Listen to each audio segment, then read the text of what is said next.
Баткен облусунда 22 мектепке электрондук китепкана орнотулду. 2020 жыл аймактарды өнүктүрүү, өлкөнү санариптештирүү жана балдарды колдоо жылынын алкагында Кыргыз Республикасында инклюзивдик билим берүүнү өнүктүрүү долбоорун колдоосу менен Баткен областынын 22 орто мектептеринде Илимбокс санариптик китепканасы орнотулду. Бул долбоор Европалык биримдик тарабынан каржыланды.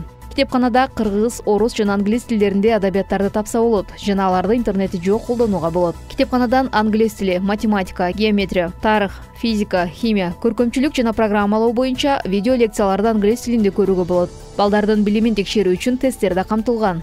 Ошондой эле кыргыз жана орус тилдеринде санариптик китептердин аудио жана видео лекциялары, ОРТ тесттери китепкананын санариптик энциклопедиясында жайгашкан.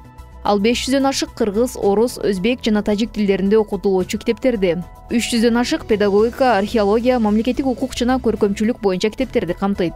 Мектеп окуучулары жана мугалимдер санариптик китепканаларга смартфон жана компьютер аркылуу байланыша алат. Баткенде аталган китепкананын презентациясы өтүп, ага мектеп директорлору, райондук жана шаардык билим берүү борборлорунун кызматкерлери катышты. Улкан Дүйшөева, Салам медиасы.